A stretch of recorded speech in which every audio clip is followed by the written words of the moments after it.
Hola, buenas noches, Daniel, ¿cómo estás? ¿Cómo estás, Hola, Helga? don Daniel. Encantado. Igualmente, mucho gusto. Merlín, ¿cómo estás? Muy bien, muchas. Buenas noches para Muy buenas ustedes, noches. para Igualmente Daniel para usted. y señor Señor director director, Helga. Muy buenas un noches, gusto. Helguita, don Daniel y Merlin. Un gran agrado tener hoy en nuestro canal a don Daniel Prieto, precandidato para la región de los lagos. Así que es un gusto tenerlo acá, don Daniel, en nuestro canal para poder saber más de usted, su historia, que es muy interesante también. Su familia tiene una historia muy rica y pertenece a la historia nacional de nuestro país. ¿Cómo está? Encantado. Tú eres el doctor, el señor D, ¿no? Pero eso es lo Exactamente. que yo veo ahí. Mi nombre es José. ¿Ah? Mi nombre es José. Mucho gusto. José, encantado, José. Mucho gusto. Igualmente, don Daniel. Y además el don Merlín, que lo veo ahí. Misterioso. Exactamente. Muy bien. Exactamente. Ahí está don Merlín acompañándonos como siempre todos los lunes ahora nos está acompañando. Es un gran elemento, igual que la Helguita. Ay, gracias. Los días lunes y nos está también acompañando el día de semana. Bueno, Helguita, comienza usted entonces. Adelante. Ya, Daniel, vamos a empezar por tu currículum, que es muy extenso y muy interesante.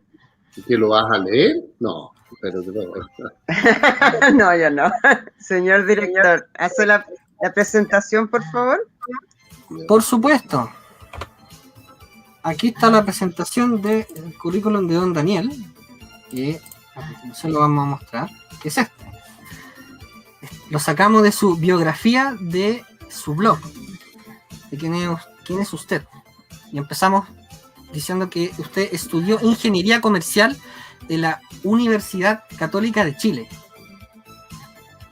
Obtuvo un máster en Administración de Empresas, MA Executive, en la Universidad Adolfo Ibáñez. Eso Sacó el diplomado. ¿Sí? No, es un MBA Executive. Así lo llaman en la Universidad de Ibáñez. No sé por qué le pusieron ese nombre inglés. Pero en fin. Sí, estamos en Chile. Claro, estamos en Chile. Así es. Bueno, sacó el diplomado y luego el máster en Relaciones Internacionales en el Instituto de Ciencias Políticas de la Universidad Católica de Chile. También obtuvo el título de profesor de Geopolítica y Seguridad Nacional en la Academia de Guerra del Ejército. ¿Qué más?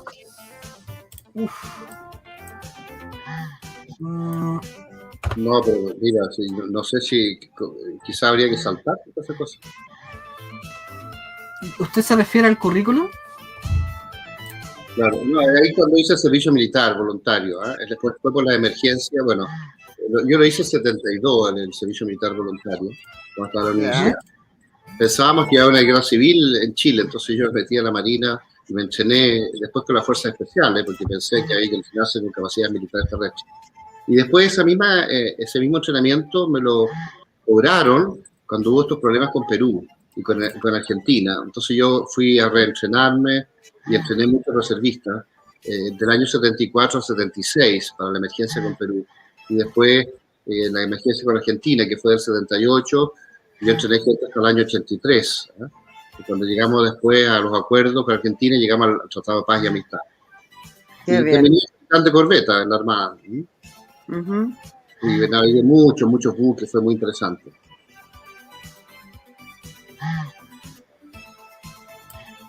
¿El director? Ahí que hice, bueno, sí. Sí, dígame, don Daniel. Ahí dice que me tocó diseñar las Fuerzas Especiales de Reserva Naval, que se llamaban FERNAV, que eran dependientes del Comando de Usos Tácticos. Y bueno, se me dio el premio al mejor reservista naval por eso, ese trabajo.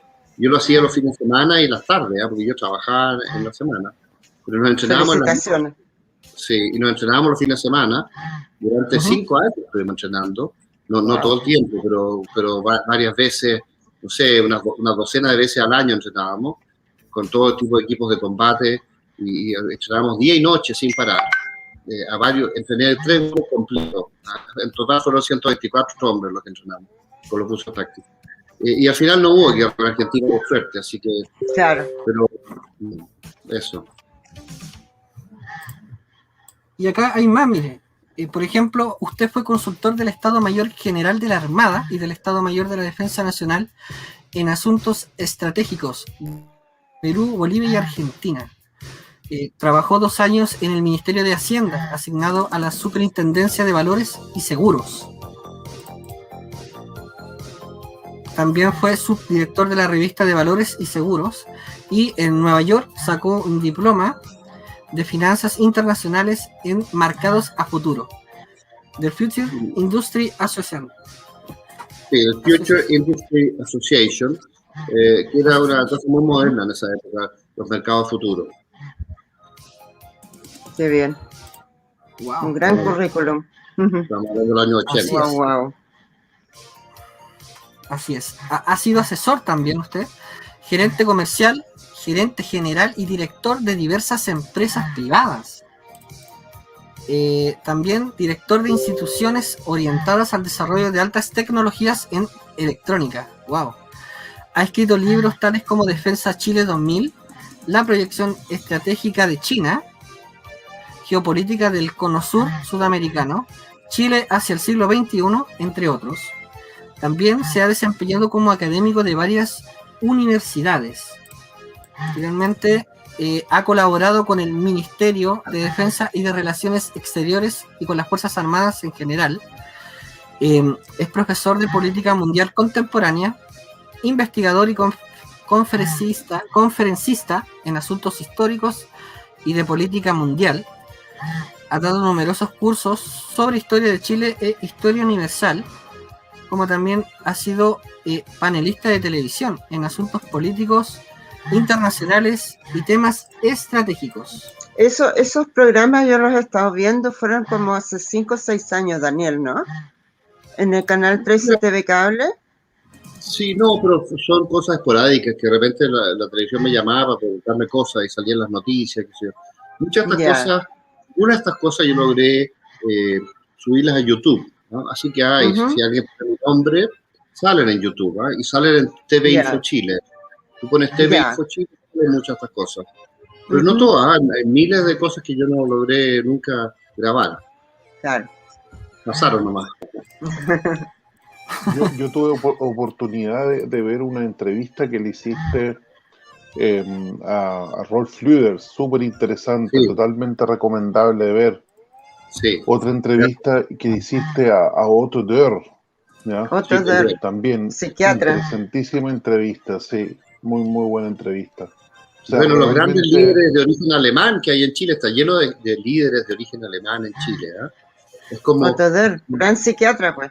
Claro, es como... Así como cuando llegaron los vascos a Chile en la mitad del siglo XVIII, que empezaron a formar parte de la élite, de repente los alemanes han formado parte de la nueva élite chilena en los últimos 50 años y han tenido un rol muy importante. Sí, no, hubo una entrevista que hiciste también a Riesle, a Héctor Riesle también. Héctor Riesle, que fue el embajador de Chile en el Vaticano y que fue el hombre clave en las gestiones con el Papa para parar la guerra el año 78.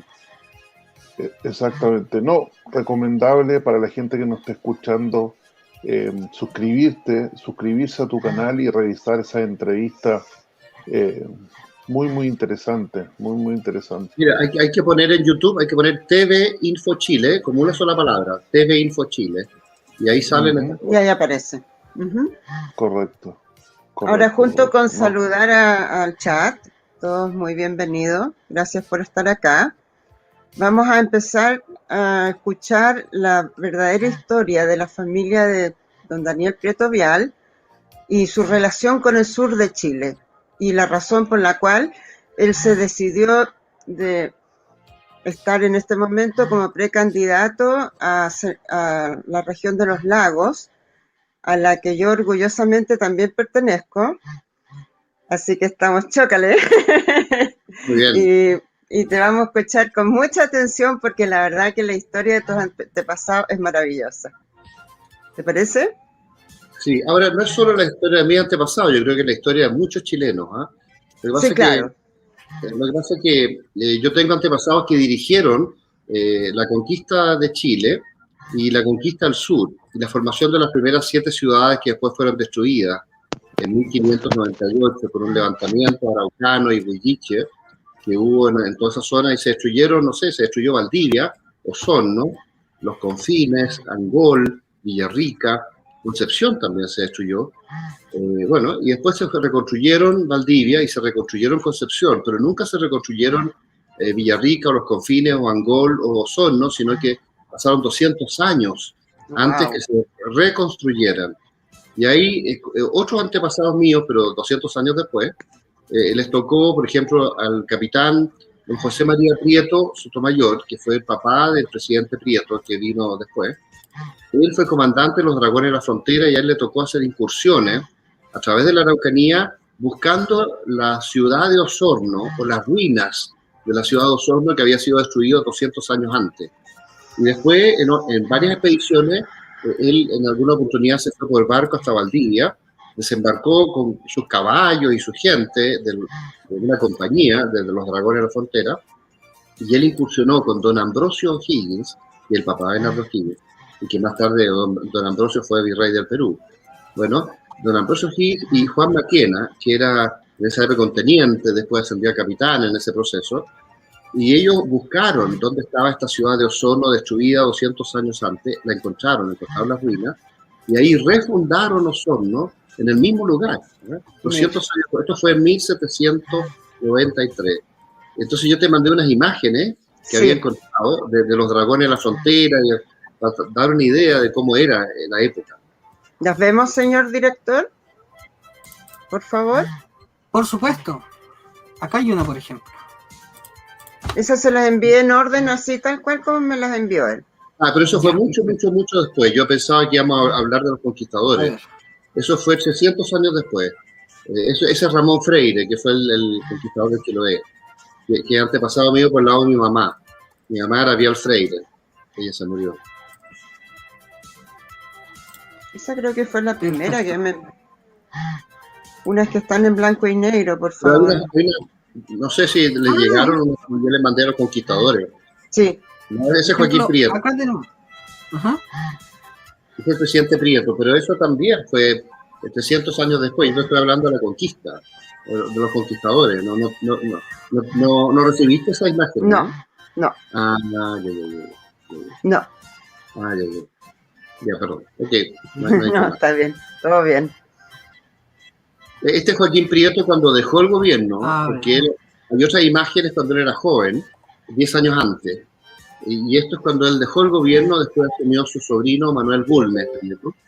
Y a Joaquín Prieto le tocó mucho participar en toda la zona de la Araucanía y avanzando hacia el sur en la guerra a muerte contra los Picó, los Enozoaín, el cura Ferrebú, el comandante Zapata, más tarde fue Benavides, el coronel Benavides, después fue los hermanos Pincheira.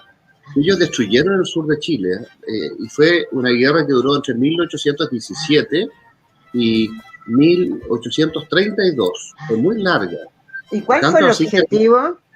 ¿Se sabe? Mira, fue la resistencia realista, o sea, la resistencia de los partidarios del rey, que resistieron ahí, también en Chiloé.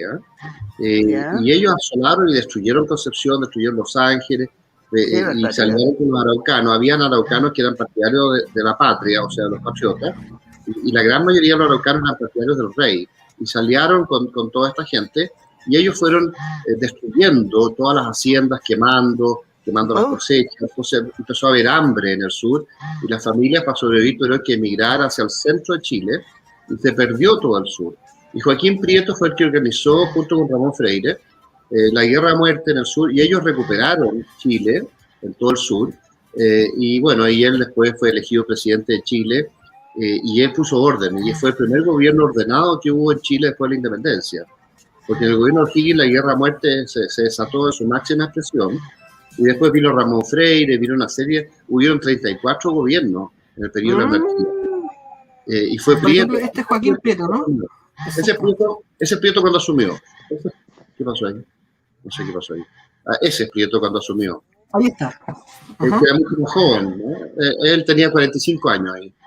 Y había sido general muy joven. A los 31 años había sido general. Y había ascendido por mérito en combate, porque le había tocado mucho combate y batalla de la guerra de independencia. Entonces fue ascendiendo por mérito. Esto fue en el 1831, ¿no? 1831. Él asumió como presidente el 31. ¿Ah?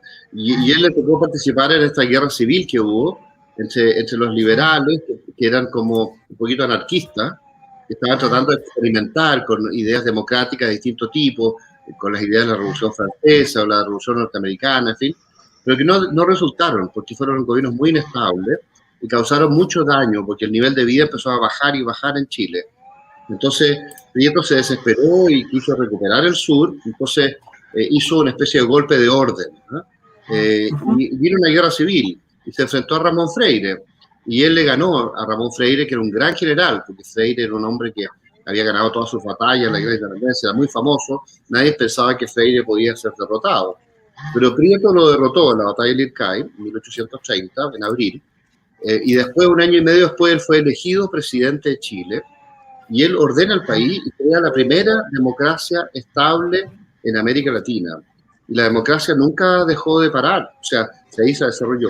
Joaquín Prieto, una de las cosas curiosas e interesantes, fue el que planteó la idea de traer alemanes. Él tenía una enorme, él estudiaba mucho, ¿eh? Tenía una enorme admiración por los alemanes. Es el mismo Prieto, pero 8 años después. Ese y pintado cuadro, por... Fabuloso el cuadro. Por Rugienda, sí. Sí, maravilloso. Él, ahí estaba en plena guerra contra la Confederación Perú-Boliviana, porque él iba a traer alemanes el año 37, 38, tenía el plan ese, y lo había hablado con Pedro Rosales, con don Bruno Filippi, y él había contratado para esto. Pero no pudo hacerlo porque le tocó la guerra contra Perú y Bolivia, la primera guerra que se llamó la guerra contra la Confederación Perú-Boliviana, que fue una guerra del año 37-39.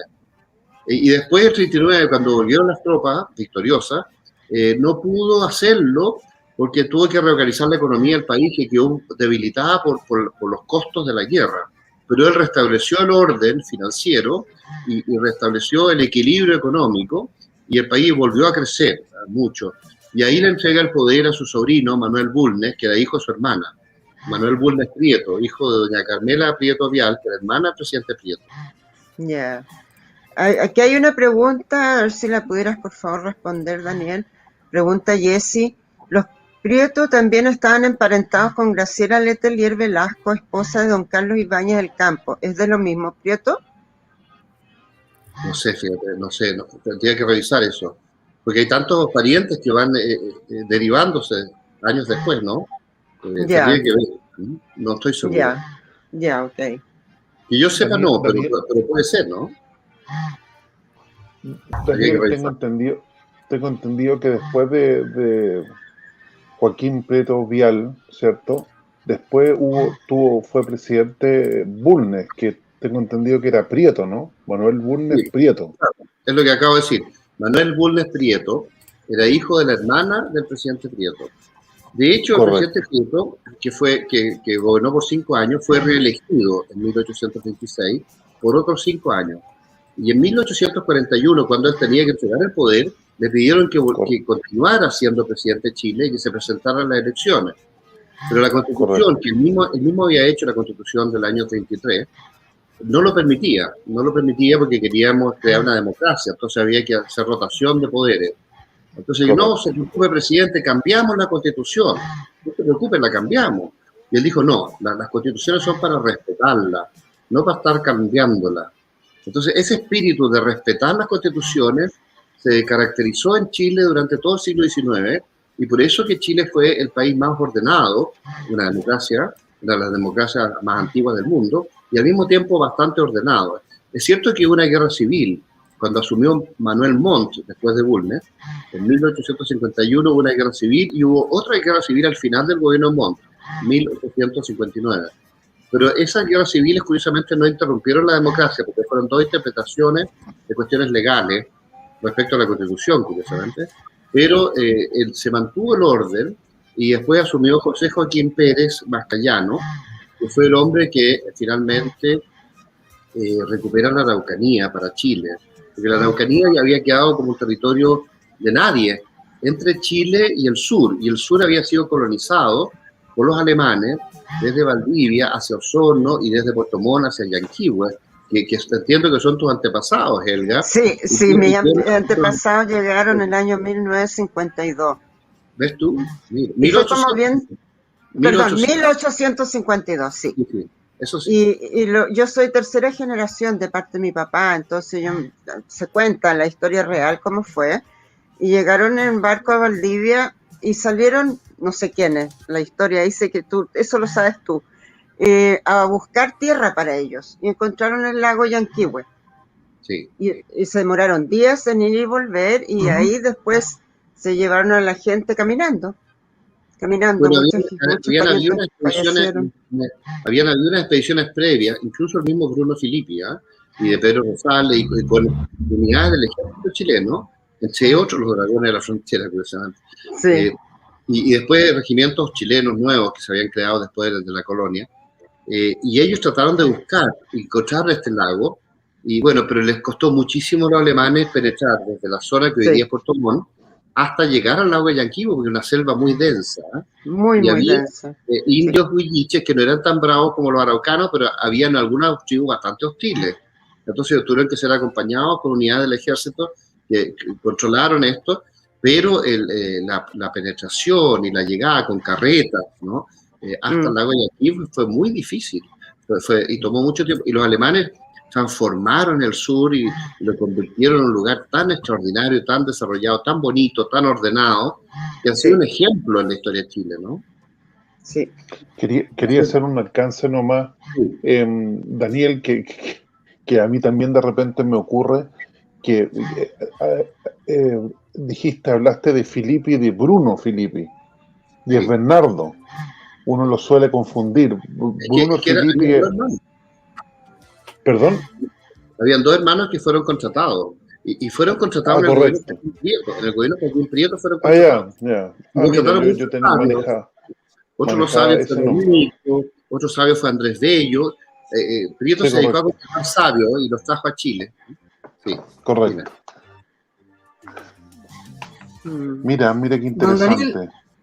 Quería mostrarle esta otra fotografía que usted mandó, ¿no? No, es una imagen para dar una idea de lo que fue la conquista. Estamos hablando del año, 1540 llegó Pedro Valdivia. Primero llegó en 1536 Diego Almagro, y él tuvo una incursión contra los araucanos hacia el sur, le fue muy mal y se tuvo que volver al Perú porque los pizarros trataron de quitarle el Cusco a Diego Almagro. Entonces el ejército de Diego Almagro, que tenía 500 españoles y alrededor de 15.000 indios de Inca, más 500 españoles, muchos de ellos caballeros importantes, que venían con escuderos y con todo tipo de ayudantes, en fin. Y soldados, ¿no? Los soldados venían a pie, los caballeros venían a caballo y algunos de ellos eran bastante importantes. Ellos se volvieron al Perú, entonces la conquista hecha por Diego Almagro no tuvo mucha importancia finalmente porque estuvieron un poco más de un año en Chile. Pero en 1540 llegó Pedro Valdivia con mucho menos gente. No eran 500, eran 150 españoles. Lo trajo 1.500 yanaconas, que eran tropas del Imperio Inca, y entre ellos 300 mujeres, ¿no?, que llegaron a Chile con Pedro Valdivia. Muchas veces se olvida de eso. Entonces eran 150 españoles y otros 1.800 personas, 300 mujeres y 1.500 soldados. Y bueno, y se encontraron con la guerra civil en Santiago, entre Quilicanta y Michimalonco, que lo sufrieron los españoles. Y ahí ellos empezaron a avanzar al sur y Pedro Valdivia llegó hasta Chiloé.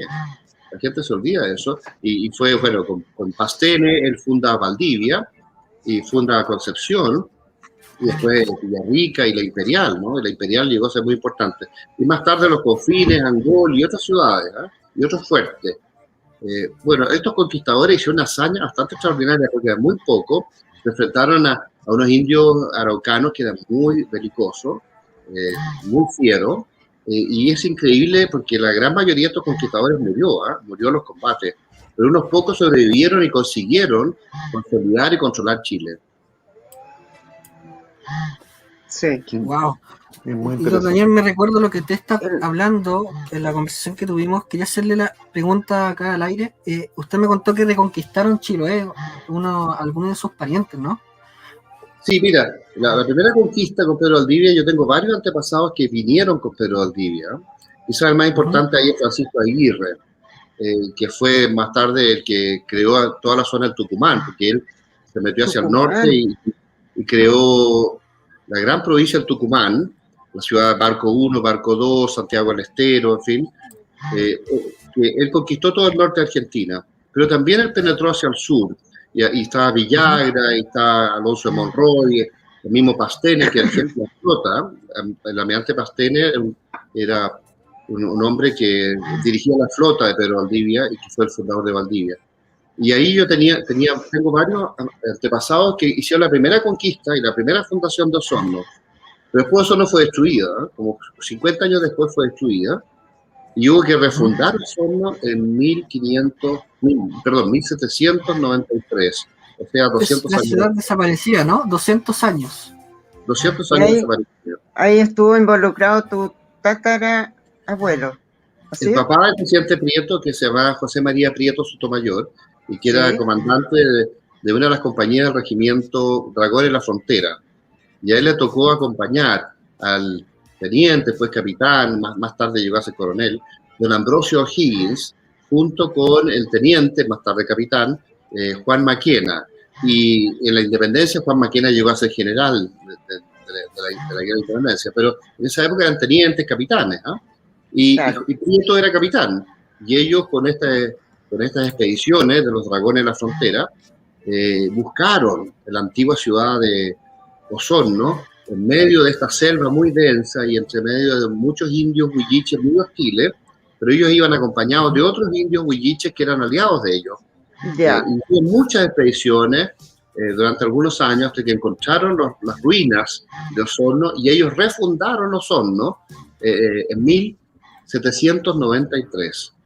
Entonces ahí yo tengo un vínculo personal casi por mi antepasado con la refundación de Osorno, y antes, 200 años antes, había tenido un vínculo con la primera fundación de Osorno, en la época de don García Hurtado de Mendoza, y eso fue por ahí por el año 1557, la primera, no me acuerdo exactamente la fecha, que debería revisarla, pero don García Hurtado de Mendoza, después que murió Pedro Valdivia, fue el que creó Osorno, y él lo creó porque el papá de don García Hurtado de Mendoza era el virrey del Perú, y tenía el título nobiliario de conde de Osorno.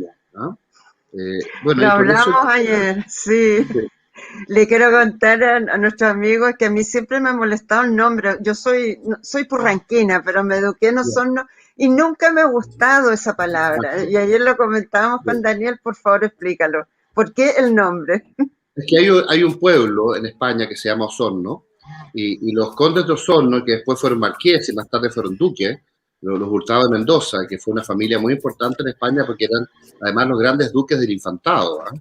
Eran tan importantes como los duques de Alba o como los duques de Medina Sidonia o de Medina Celi. Y fueron las grandes familias ducales que dirigieron el Imperio Español, ¿eh? Y una de estas familias ducales, un miembro de esa familia, García Hurtado de Mendoza, fue nombrado virrey del Perú para administrar todo el Imperio Español en América del Sur, con sede en Lima. Y él mandó a su hijo, que tenía 20 años, a recuperar Chile después de la muerte de Pedro Valdivia. Y él llegó acá con gente muy importante que habían sido compañeros de curso del príncipe, el príncipe de Asturias, que después fue rey, ¿no? Que en esa época el príncipe de Asturias Felipe, que más tarde llegó a ser Felipe II, ¿no? El hijo del emperador Carlos V. Qué increíble. Alonso Ercilla, Francisco de Irarrázaval, Pineda de Bascuñán, todos estos personajes tan importantes de la alta nobleza española participaron en esta invasión que hubo hacia el sur, y ellos crearon Osorno, ¿eh? Y llegaron incluso a lo que después fue el borde de Chiloé, incluso cruzaron a la isla de Chiloé. Y ya en la época de Alonso Ercilla, cruzaron hacia Chiloé. Mira. Interesante historia, bonito.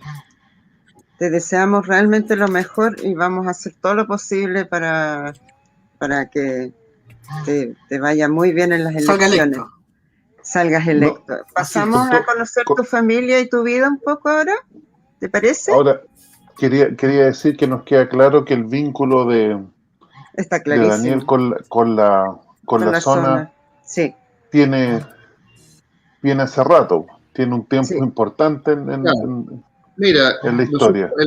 en la familia siempre hemos tenido la sensación de que todo esto fuera una hazaña, no de nosotros, de nuestros antepasados. Entonces Claro. teníamos un vínculo muy estrecho con Chiloé y Claro, con los lagos, y nosotros nos sentíamos un poquito responsables de haber elegido, entre todos de los grupos humanos que podríamos haber elegido en el mundo, elegimos los alemanes, porque los prietos tenían una gran admiración por los alemanes. A ellos les había tocado trabajar con alemanes por distintas circunstancias en la época del imperio. Hay que acordarse que el imperio español en parte era un imperio universal, ¿eh? Que dominaba el mundo, y después fue vinculado al imperio portugués, porque el imperio portugués fue absorbido durante 61 años por el imperio español. Y el imperio español estaba vinculado a Carlos V, que además fue emperador de Alemania. Entonces había una relación de alianza entre el imperio español y los alemanes. Ahí los enemigos eran los turcos, por un lado, los enemigos eran los franceses, por otro lado, y los enemigos eran los ingleses, por otro lado. Los aliados del imperio español eran los alemanes. Entonces existía este viejo concepto. Además, algunos miembros de la raza española, de la raza castellana, venían de los visigodos. Y los visigodos venían de la zona de Prusia, de la zona del norte de Europa, la zona del Vístula, que después fue Königsberg, fue Prusia, Polonia en una época también, porque Polonia se reconstruyó después. Entonces, los visigodos venían de Gotland y de Göteborg, en Suecia, y ahí se pasaron al norte, por el Báltico, llegaron al norte, y parte de los visigodos formaron la raza prusiana, y parte después emigraron hacia el sur, y llegaron a España, después de una larga peripecia en la época del Imperio Romano. En un periodo estuvieron como 200 años en Ucrania, después estuvieron en conflicto con el Imperio Romano cuando llegaron los hunos, en el año 375, y finalmente los romanos les entregaron Hispania a los godos, y eso fue por ahí por el año 411, pero ya le entregaron toda Hispania por ahí por el año 476, porque hubo muchos problemas con los visigodos y los romanos. Y los visigodos hacen España, unifican la península ibérica, y bueno, después llegan los moros, y arrinconan a los hispanos romanos hacia el norte, y hay una guerra que duró 781 años, que fue la guerra de los cristianos que partieron del norte de España para recuperar la península ibérica. Esta guerra duró 781 años, y en 1492 los castellanos logran recuperar España para el cristianismo, y ese mismo año descubren América. Entonces estos líderes, muchos de ellos dirigidos por estos viejos godos que venían de Suecia y que habían formado el Estado prusiano, se mezclaron, obviamente que son razas mezcladas, no son germanos puros, porque ellos estaban mezclados con los romanos, con los celtas, con los vascos, en fin, con los íberos, con los cartagineses, con los fenicios que estaban en el sur de España. Entonces eran razas muy mezcladas, las españolas, pero tenían un componente visigodo que era de origen germánico. Y ese espíritu visigodo los hacía siempre mirar a Alemania como esos parientes remotos que ellos admiraban tanto, que estaban al norte de Europa y que siempre habían sido aliados del Imperio Español. Bueno, muchos alemanes se vinieron por la persecución de la religión allá. Mi familia luterana, y fue fuerte. Ya cuando empezaron a matarlos, a perseguirlos, meterlos presos, decidieron vender todo. Y se vinieron gracias a los españoles, y acá llegaron a lucharle, y bueno, yo digo, no puedo decir yo, mis antepasados hicieron buen trabajo, muy bonito, y quedó la huella alemana totalmente en el sur. Lo que pienso es, después vamos a hablar ese tema un poquito cuando mezclemos con la política, de lo que yo pienso con respecto a las mapuches, de lo que se quieren apoderar ahora. Pasemos a conocer tu juventud, tu familia, ¿te parece? Bueno. Señor director, por favor. Aquí está. Mira qué hermosura. Qué linda foto. Es una hermosura. Ahí estoy con mi hermana Carolina. Yo tenía 3 o 4 años, creo que tenía 4 años. 4 años, y yo navegué en la Esmeralda, mi hermano era marino, y bueno, era guardia marina, iba a hacer una expedición alrededor del mundo en la Esmeralda, y a mí me llevaron de forma, no sé, como una curiosidad, una navegación entre Los Vilos, no, creo que sí, Los Vilos y Valparaíso. Y ahí está mi hermana Carolina, que era 5 años mayor que yo. Ella ha tenido 8 años, porque tú, y yo tendría 4, una cosa así. ¿No? Tu hermana Carolina tenía una muy linda gracia. Les cuento que Daniel me envió un video en YouTube que imitaba, pero espectacularmente muy bien a Edith Piaf. Maravillosa la voz, muy bonita. Mira. Si alguien quiere verlo, puede poner Carolina Prieto en YouTube y sale algo. Alguna cosa que quedó de lo mucho que ella hizo. Ella se dedicó a cantar ópera y canto clásico, ¿eh? Pero después, más tarde en su vida, como por ahí por los 41, 43 años, se le ocurrió imitar a Edith Piaf, porque ella había ganado el año 67, había ganado un concurso mundial de Edith Piaf en Avignon, en Francia, en que se presentaron 112 cantantes, francesas la mayoría, para imitar a Edith Piaf. Y ganó una sudamericana, mi hermana. Chilena. Qué linda. Una chilena, que tenía 21 años. Mi hermana era muy bonita, y todavía a los 43 años se ve lo bonita que era, pero no tenemos imágenes de los 21 años, tenemos imágenes de ella cantando a los 43 años. Así es. Acá tenemos... Disculpe, acá tenemos otra foto, disculpe, Angelita. Sí. Esta es en la época de la UP, ¿no, don Daniel? Y ahí tenía pelo yo, ¿eh? Muy buen mozo, te voy a decir. Sí. Sí, ahí tenía 20, 21, 22 años. Fue la época en que, no sé, nosotros tomábamos la vida muy en serio, ¿eh? Cuando éramos jóvenes. Creíamos que teníamos que salvar al mundo. Y yo estuve en distintos grupos de resistencia contra la Unidad Popular y contra el comunismo. Y bueno, finalmente nos salvó el 11 de septiembre. La acción militar evitó la guerra civil en Chile y salvó a Chile del comunismo. Así que bueno, en cierto modo nos salvó la vida. Sí, sí. Oye, cuando yo vi esta foto de buena primera, ¿sabes a quién me acordé? Y digamos, muy en serio, digamos, yo pensé en Sean Connery, cuando Sean Connery interpretaba a James Bond. No, hay un parecido ahí. Tienes razón, sí. Hay un yo tengo parecido ahí. años, porque tenía 21, 22. ¿eh? Como se dice en el sur, bonicho.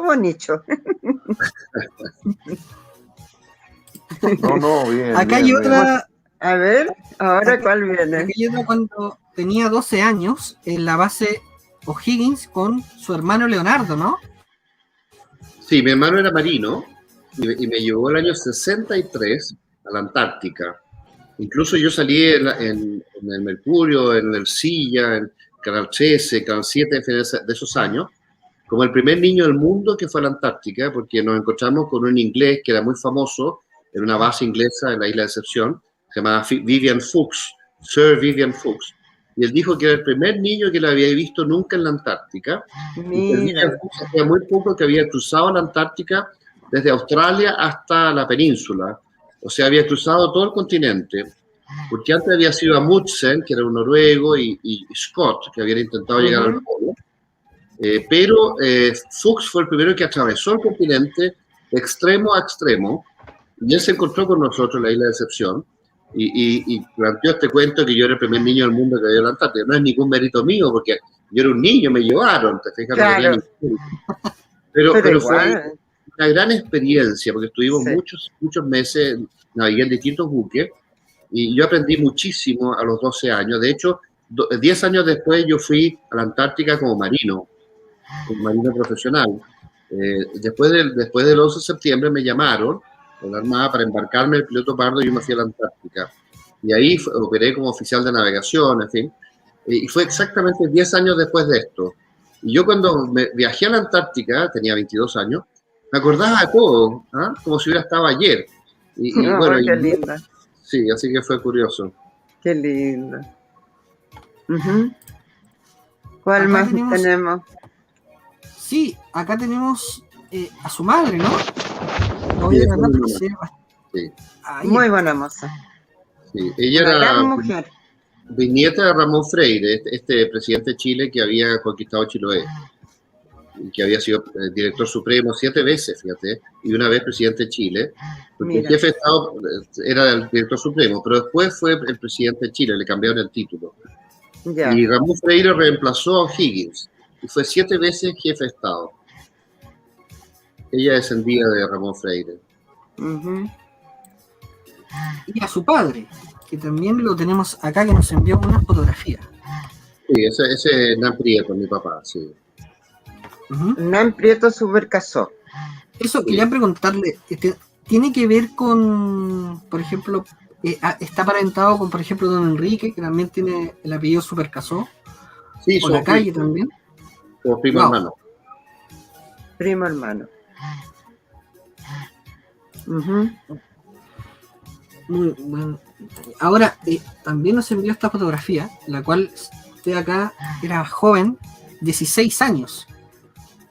Sí, ahí estoy en la extrema derecha, en la parte de arriba. De Al azul, lado ¿no? de mi hermana Carolina, que está de un color como verde, limón, Sí. así. Y yo estoy al lado. Y era un adolescente, 16 años. Ahí está mi papá, mi mamá y parte de la familia. Bonita familia.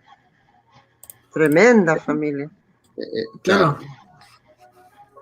Así es. Acá lo vemos en carruaje, ¿no? Disculpe. No, Es mi hermano Leonardo. Mi hermano Leonardo, Su hermano Leonardo. con mi hija y con la Julita, la mamá. En fin. Mi hermano era muy aficionado a los coches con caballo, que era una vieja cuestión de familia. Mi hermano ganó el concurso mundial de carruaje en Europa. Fue la primera vez en la historia que un sudamericano ganaba el concurso mundial de carruaje. Y salió tercero el duque de Edimburgo, que era el Wow. hermano de la reina de Inglaterra, o sea, el marido de la reina de Inglaterra. Fue una cosa muy curiosa. Mi hermano era diplomático en esa época. Ujú. Y bueno, se presentó como una curiosidad, se presentó a este concurso de carruaje, porque mi papá y mi hermano tenían esta costumbre en los coches, ¿no? Yo no la tengo porque nosotros perdimos los campos por la reforma agraria, en fin, mi papá se vio obligado a vender el campo antes que se lo quitaran. Claro. Y bueno, lo perdió y trató de venderlo, pero nadie le pagó nada porque nadie quería comprar campos que fueran a expropiar. Claro. Así que se perdió el año 63 el campo. Así que yo soy de la generación pobre, ¿no? Mi hermano era de la generación más rica, mis hermanos mayores. Pero nosotros quedamos muy pobres. Nos tuvimos que reconstruir, bueno, todo era Y don Daniel, de hecho, sí. Dime. lo que usted está comentando, su hermano también fue campeón, ¿no? De polo. Ese es Hernán, ese es mi hermano mayor. Ahí tenía 80 años, mi hermano, y organizó el campeonato de polo mundial, donde curiosamente Chile le ganó finalmente a México, después le ganó a Estados Unidos y le ganó a Inglaterra en la final del campeonato mundial de polo, después de haberle ganado como a otros 12 países, y Chile salió campeón mundial de polo. Ese campeonato lo organizó mi hermano, que era el gerente de operaciones del polo, y unos hijos de él y unos sobrinos participaron en el equipo de Chile que salió campeón del mundo. Y hay un par de sobrinos míos, hay unos Vial y hay unos Valenzuela Prieto, que son hijos de la hija de mi hermano, que fueron campeones mundiales de polo. Y mi hermano lo organizó. Y él, bueno, la caballería siempre ha sido una constante en la familia, no sé, los últimos 1000 años. 1000 años. De hecho, ellos, no sé, colonizaron Osorno y toda esa zona a caballo, ¿no? Claro. En la época de los conquistadores y después en la reconquista, casi cerca de la independencia. Claro, sí, en esos tiempos no existían los vehículos ni los carruajes como... Y esta afición, algunos dicen, los prietos viven como en la Edad Media, todavía no se van bajando los caballos, dicen algunos.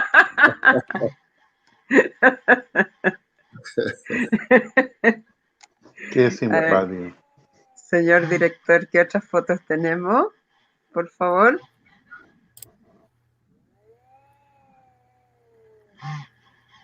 ¿Qué le pasó, señor director? ¿Quita? Disculpe. Sí, ¿seguimos poniendo fotos, por favor? Aló. ¿Sí? ¿Me escucha? Mira. Algo pasó. ¿Merlín? Sí, yo te escucho, te escucho. ¿Qué pasó? Parece que perdimos el contacto con el señor director. Parece.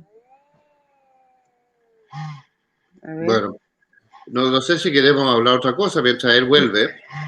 Correcto. Sí.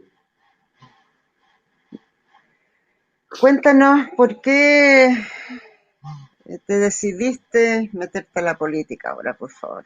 Hablemos de política. Sí, mira, yo no tenía para nada ganas, y menos ahora que los políticos están tan desprestigiados. Meterse en la política cuando están tan desprestigiados los políticos. Terrible. Nunca he sido político, ¿te fijas? Pero hay un viejo cuento de que los prietos nos metemos cuando está una crisis grande en el país. El mismo presidente Prieto se metió en política cuando vino todo este caos desde el periodo de la anarquía, que duró muchos años, hubo muchos gobiernos y el nivel de vida empezó a bajar y bajar, y la guerrilla realista había destruido el sur de Chile. Y él se metió para recuperar el orden y lo logró. Y después fue el presidente de Chile elegido y él estabilizó el país y lo hizo crecer muchísimo. Y bueno, y fue elegido democráticamente, y después fue reelegido. Ahí volvieron las fotos. Es que hay fotos muy bonitas. Sí, eso fue hace algunos años, no fue ahora.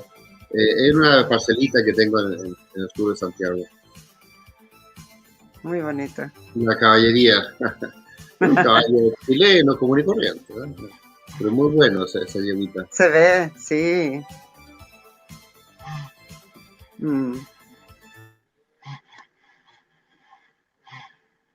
Bueno, entonces por eso me metí en política, pero no sé, Chile se está destruyendo, hay un proyecto caótico que está impulsando el foro. Fíjate que hoy día estaban tratando de impedir que el almirante Arancibia, que fue elegido constituyente, entrara porque lo acusaban de negacionista. Y el negacionismo es un invento que ha hecho la izquierda en los últimos años, diciendo que cualquiera que niegue los crímenes del gobierno militar no puede hacer nada porque es negacionista. Falso, no hubo crímenes en el gobierno militar, lo que hubo fue una lucha contra el terrorismo. Exacto. Y el Estado tenía la obligación de luchar contra el terrorismo, si no el país no se hubiera ordenado, no se hubiera estabilizado. Y las Fuerzas Armadas, murió muy poca gente en la lucha contra el terrorismo, fue el país que menos daño humano hubo en ese enfrentamiento, si tú lo comparas con todos los países de América Latina. Fíjate que en Perú murieron 70.000 personas en la guerra contra Sendero, acá murieron 2.000.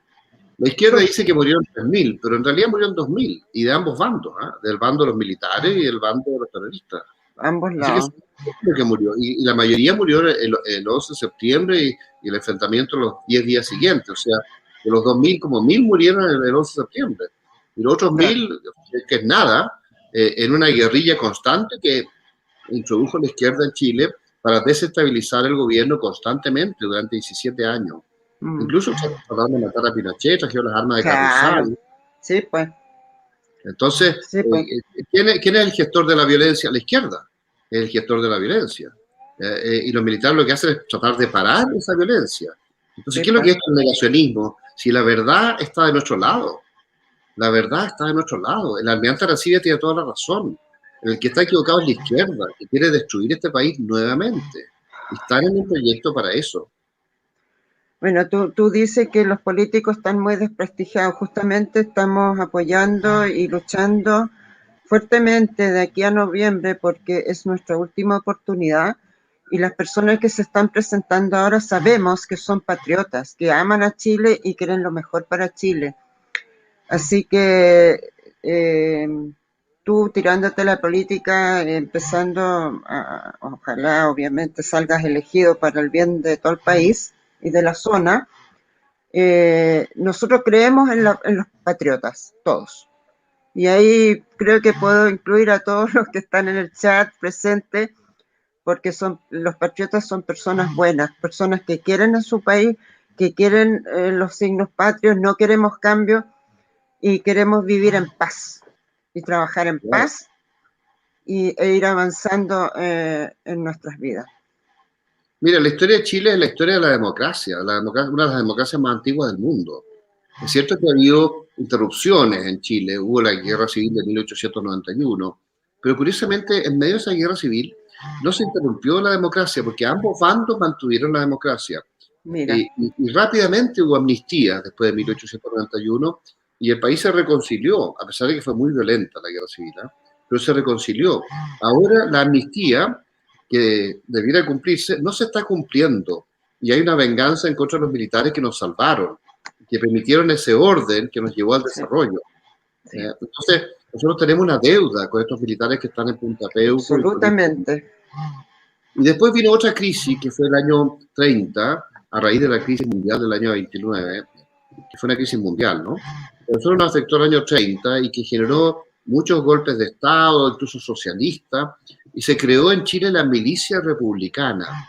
Y la milicia republicana se creó para restablecer el orden, la república, la democracia. Y eso se hizo entre 1932 y 1934. Fíjate que la milicia republicana llegó a tener 74.000 hombres, que eran civiles entrenados realmente. Y uno de los grandes líderes de este proyecto fue un médico de la zona de Osorno, que era el doctor Schwarzenberg.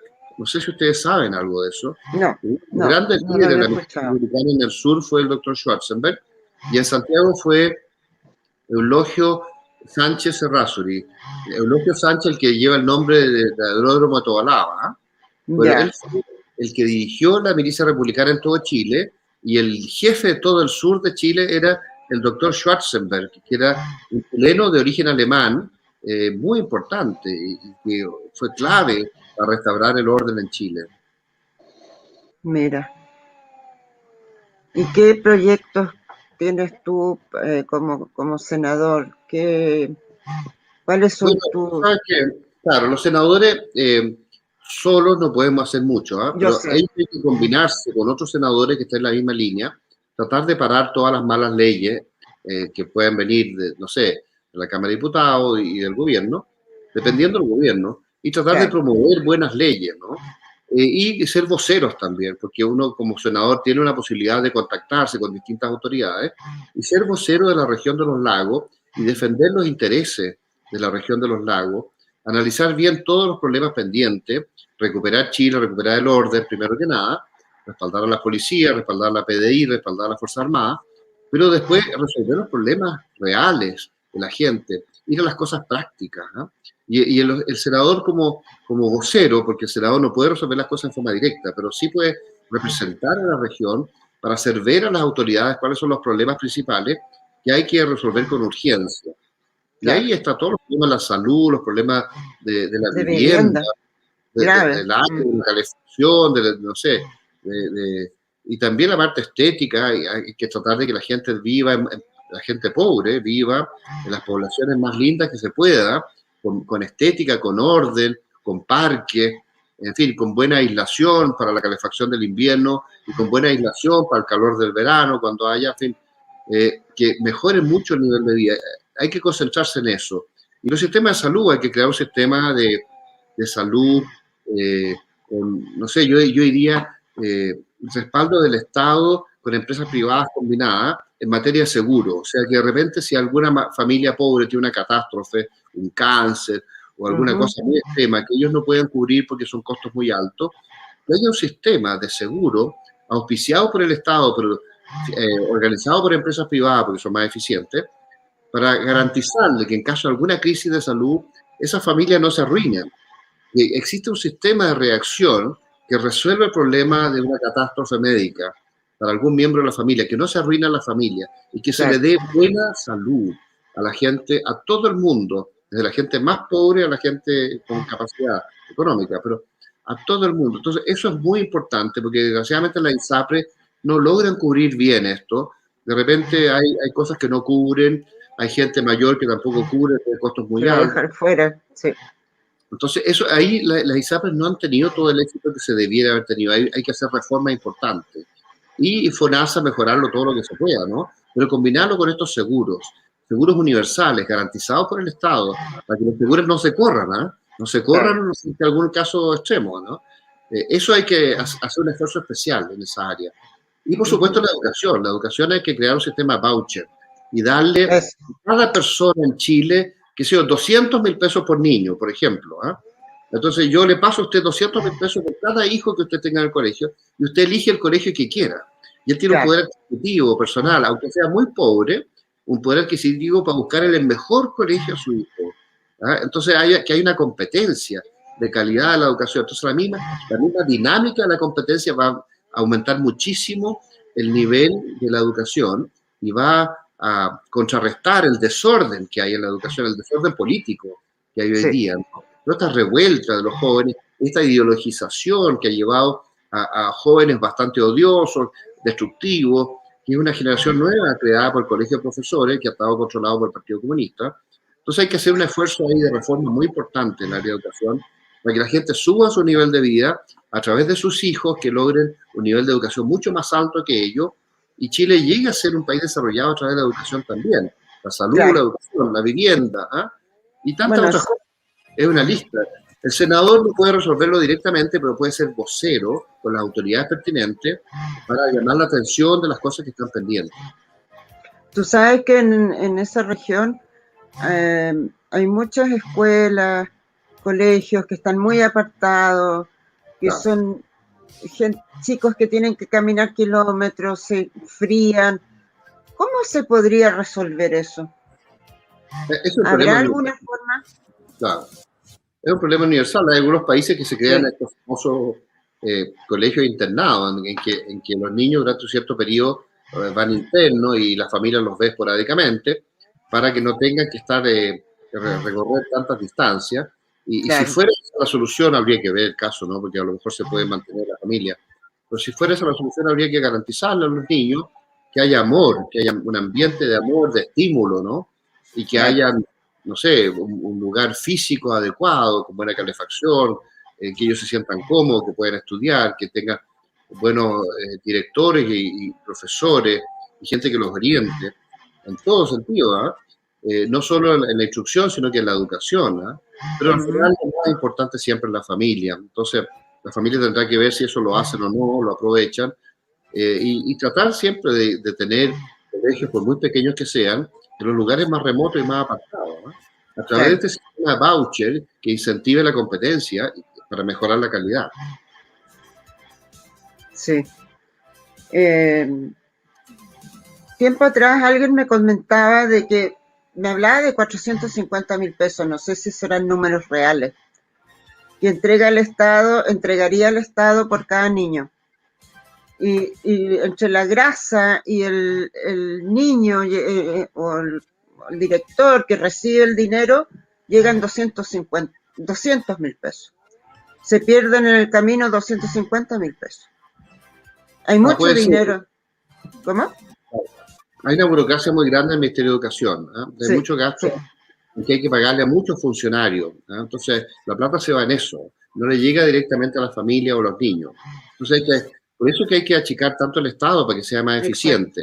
Y hay que tratar de reemplazar todo esto por trámites a través de Internet y que todo el mundo pueda tener acceso a ellos y se resuelvan los problemas de forma rápida, sin burocracia, que empantanen la administración, ¿no? Y a toda esta gente, claro, como habría que sacar a tanta gente del Estado, hay que darle una oportunidad a ellos también. Entonces quizás alguien me decía, uno les puede pagar un año el sueldo, por tal de que no hagan nada, pero que se pasen un año buscando una alternativa de vida, algún emprendimiento propio, en fin, y también incluso se les puede dar un capital para que ellos busquen una alternativa y hagan un negocio propio, y eso en un año o dos tú desburocratizas el Estado y puedes bajar 700.000 personas que tienen el Estado ocupando, 300.000 permanentes y otros 400.000 indirectos, lo puedes bajar a 80.000 personas, o sea, bajar de 700.000 a 80.000 personas. Entonces tú te ahorras 600.000 personas, ¿te fijas? El ahorro para los chilenos que financian todo esto a través de sus impuestos, el ahorro para los chilenos sería inmenso, inmenso. Claro. Y eso se podría concentrar en inversión que nos ayudaría a crecer. Y creciendo, la gente tendría muchas oportunidades de trabajo con sueldos mayores. Se lograría el pleno empleo y la gente podría salir de la pobreza, que es una cosa que se interrumpió en Chile. Que Chile bajó la pobreza hasta más o menos, no sé, Chile está parado desde el año 2008, llevamos 13 años parados. La pobreza siguió bajando por los programas sociales, pero ya sin motor, ¿verdad? Porque el motor es la inversión. Entonces, si tú no tienes inversión, no logras sacar a la gente de la pobreza. Tenemos que recuperar la inversión, tenemos que recuperar el crecimiento para sacar a todos los chilenos de la pobreza y convertirnos en un país desarrollado. Y mejorar mucho el nivel de educación, de modo que las nuevas generaciones tengan mayor productividad, ¿ah? Y sepan hacer mucho más cosas de mejor calidad, con más orden, con más disciplina, con más espíritu de trabajo. En fin, porque es el trabajo y la disciplina y el espíritu de superación lo que hace que los países se desarrollen. No es el entregar bonos, ¿ah? Y no es el regalar. No. Claro, tú lo echas a perder. Pan para hoy día, hambre para mañana. Exactamente. Sí. ¿Qué piensas de los falsos exonerados? Bueno, ya los exonerados es un problema. Porque ¿qué fueron los exonerados? Fueron gente que estaba en el Estado en la época de López y fueron sacados del Estado porque hay una máquina política gigantesca dentro del Estado en la época de Allende. Y esa gente fue sacada del Estado para poder achicar el Estado y para hacer más eficiente el gobierno militar. Entonces, toda esta gente que salió del Estado, que estaba creando máquinas de burocracia gigantesca, son lo que se llaman exonerados. Claro. Pero ¿por qué exonerados? Si ellos estaban empantanando la administración de Chile con toda su inmensa burocracia. Era lógico que tenían que salir. ¿Se fija? Bueno, pero está bien que se les haya financiado durante algún tiempo para que ellos se reubiquen en la vida. Pero eso de exonerados y que haya que pagarles de por vida me parece una exageración absurda, ¿no? Así es. Y eso también, sí, no entra. ¿Y qué opinas de que... Los exonerados peor, porque no son exonerados realmente. No, son falsos. Un robo masivo. Sí, absoluto. Un robo masivo que sabemos. Sí. Y a ver, te iba a hacer una pregunta, se me fue. Se me fue. Disculpe, don Daniel, Angeliquita, Merlín, disculpe. Sí. Sí, ¿Estamos a la hora o no sé? Dígame usted. Sí, estamos en la hora. Pero quería hacer una pregunta súper corta, don Daniel. Disculpe la interrupción. Mire, es a través del profesor, un gran suscriptor acá que siempre viene y nos coopera en nuestro canal, dice, pregunta, en el tema de los detenidos en Punta Peuco, ¿cuál fue a su juicio el rol del general Izurrieta para usted? Mire, el general Izurrieta, cuando fue comandante en jefe, reemplazando al general Pinochet, trató de, no sé, abrirse a los civiles que estaban en el gobierno, y él, en cierto modo, fue engañado, porque al final no se cumplió la ley de amnistía. Y se inventaron cosas tan raras como el secuestro permanente. El secuestro permanente es una cosa que es falsa, porque se supone que los militares tienen secuestrado a algún milista, a algún terrorista en su casa hasta el día de hoy, cosa que es absurda. Y como es falsa, es ilegal. Sin embargo, se usó esa triquiñuela legal para meter mucha gente presa en Punta Peuco, que están presos hasta el día de hoy. Y se evitó la ley de amnistía, porque la ley de amnistía prohibía eso. Y era una ley que hasta el día de hoy está vigente, pero no se ha cumplido. Y no solo no se ha cumplido por la izquierda, sino que tampoco se ha cumplido por esta derecha blanda, entreguista, que ha permitido que esto ocurra. Se liberó a todos los terroristas, se les perdonó a todos los terroristas, incluso se les indemnizó a los terroristas, que también me parece una cosa, otro crimen histórico. ¿Cómo se puede indemnizar a alguien por ser terrorista? Es increíble.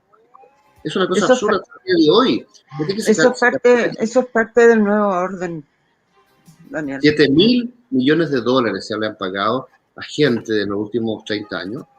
Solamente por ser terrorista se les paga, por haber sido terrorista. Impresionante. Por haber hecho este crimen de destrucción de Chile. Y ahí está, no sé, el Museo de la Memoria, que es una máquina para promover el odio.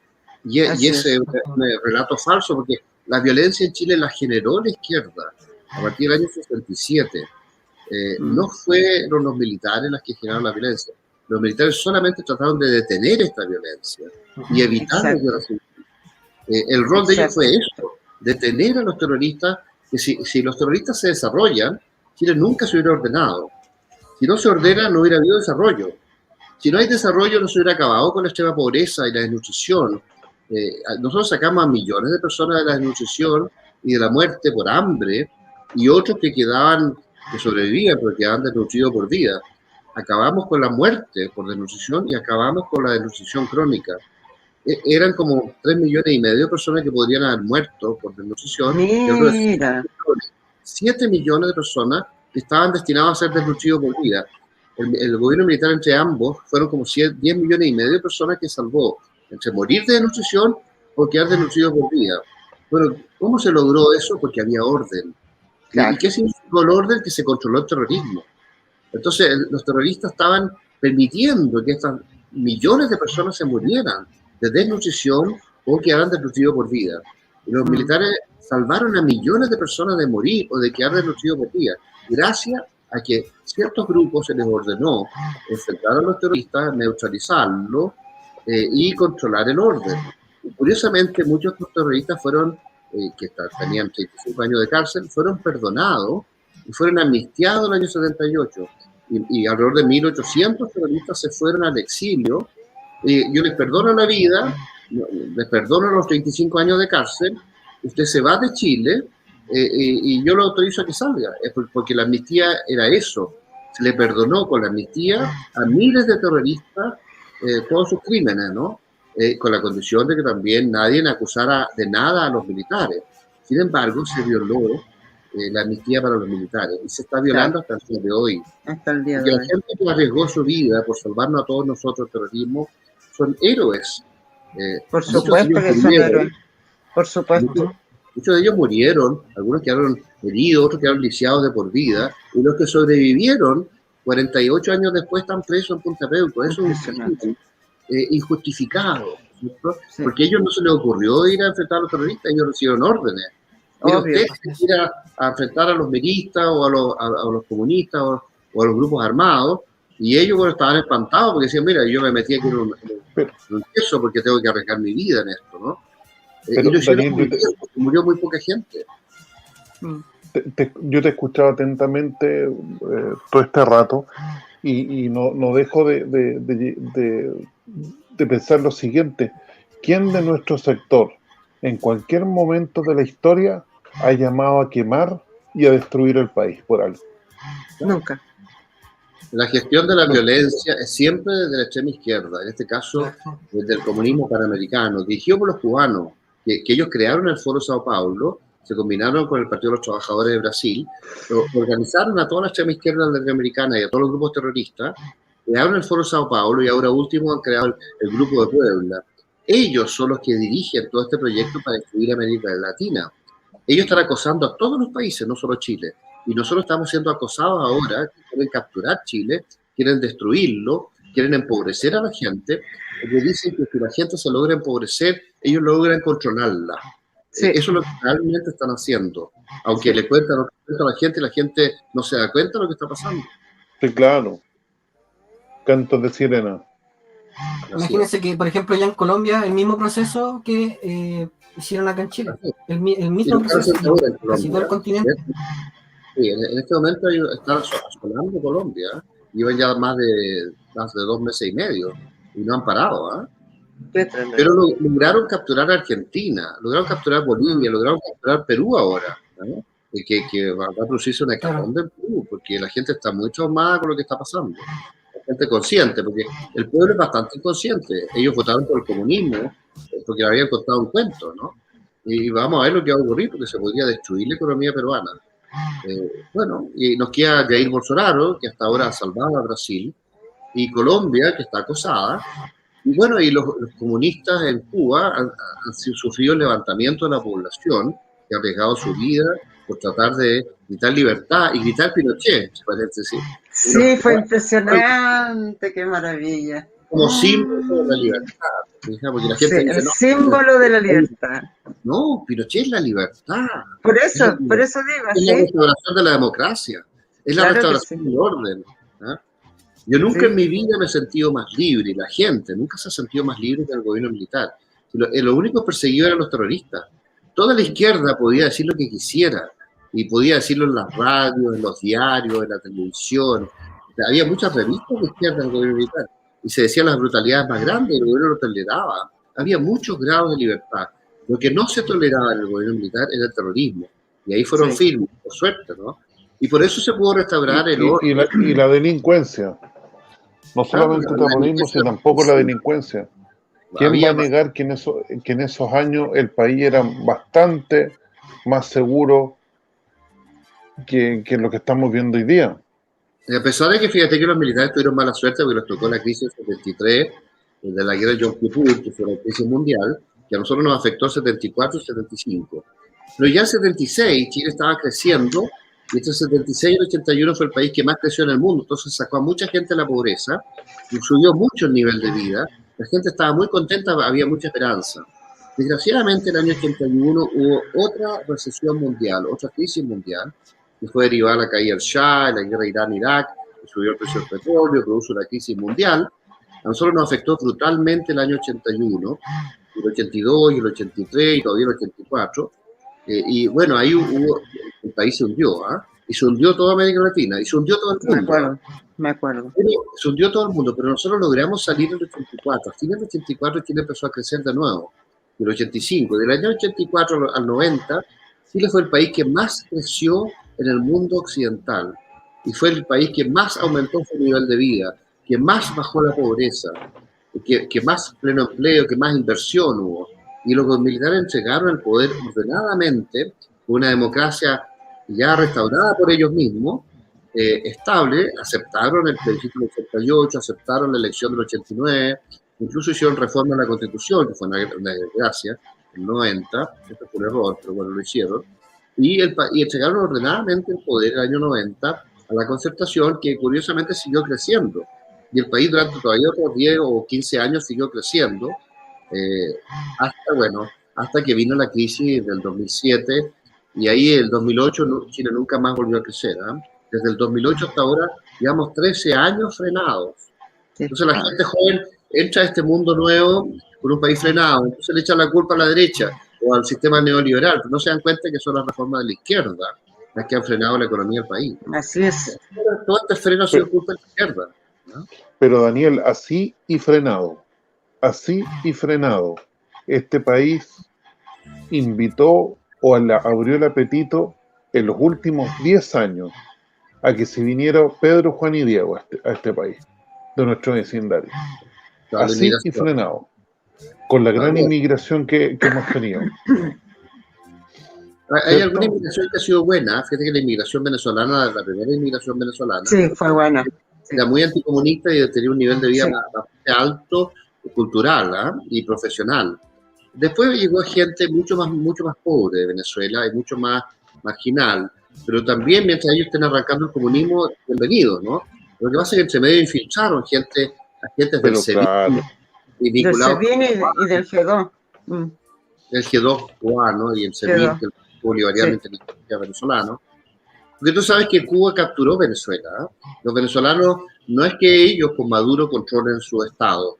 El estado de Maduro está controlado por agentes cubanos. Es Cuba la que controla Venezuela. Y es Cuba la que promueve la revolución panamericana. Y toda esta violencia que estamos viendo hoy día. Fíjate que estas órdenes para crear el caos en los constituyentes vienen de Cuba, y vienen del Foro, y vienen del SEBIN también, que está manejado por los cubanos. Entonces, ellos tienen la política de, por la vía de la destrucción y por la vía del caos, impedir que se establezca una nueva constitución. Y, por supuesto, que no aceptar la buena constitución que tuvimos en el año 80, que ha sido tan reformada, desgraciadamente debilitada, y que fue una constitución que lo que quería era la democracia estable y garantizar la capacidad de las Fuerzas Armadas de mantener el orden cuando los sistemas se salían de la ley y de la constitución. Pero con las reformas de los años 90, con la reforma del año 2005, que le ha impedido a las Fuerzas Armadas garantizar la ley y garantizar la Constitución. Y ahora la quieren cambiar, ¿no? Después de que la han debilitado tanto, ahora la quieren cambiar. Pero la Constitución del año 80 fue una Constitución extraordinaria. Espectacular. Extraordinaria. Es lo mejor que hay en el mundo, ¿no? Un último comentario, nada que ver con Chile. Estuve leyendo en la tarde, encontré un diario por internet de que en Estados Unidos se está hablando del cambio también de la Constitución. ¿Qué te parece? Es que lo que pasa es que el proceso también está en Estados Unidos y Canadá. Está en toda América Latina y también está en Estados Unidos y Canadá y también está en Europa. Y esa es la combinación del marxismo con el progresismo. Sí. En Europa no hay marxismo. En Europa más bien es una revolución progresista que afecta a la Unión Europea. Solamente en España ha habido, con Podemos, ha habido una versión comunista también que está vinculada a Venezuela. Pero curiosamente a Podemos no le ha ido bien porque ha surgido Vox, ha surgido mucha resistencia, ahora ganó las elecciones la alcaldesa de Madrid, así que por suerte se ha ido parando esta revolución comunista en España, por suerte, ¿no? Pero ellos, el marxismo combinado con el progresismo, que no es, el progresismo no es marxista, pero ellos se han aliado en el Foro de Sao Paulo para destruir América Latina. Y esto también se da en Estados Unidos.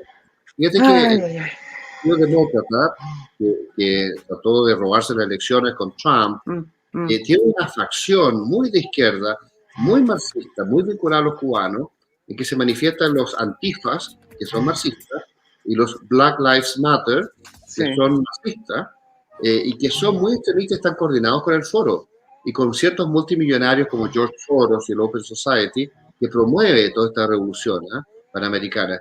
Es un fenómeno muy extraño que nos está haciendo muchísimo daño. Nosotros tenemos que restaurar el orden, la democracia, la república. Y si ellos nos llevan a la violencia, habrá que pararlos con la violencia también. Espero que no nos lleven a la violencia, ¿no? Pero esto se está viendo. Es una desgracia. Sí. Bueno, sabemos que la única por ejemplo, dice... ¿Sí? José, diga. Adelante. Sí, quería preguntarle, en ese hecho que usted está comentando, por ejemplo, en el tema, un país que está totalmente metido acá en Latinoamérica, por conveniencia, ¿cierto? Que es China. Por ejemplo, en Cuba, ayer yo vi un video muy interesante con... No estoy de acuerdo, pero sigue nomás.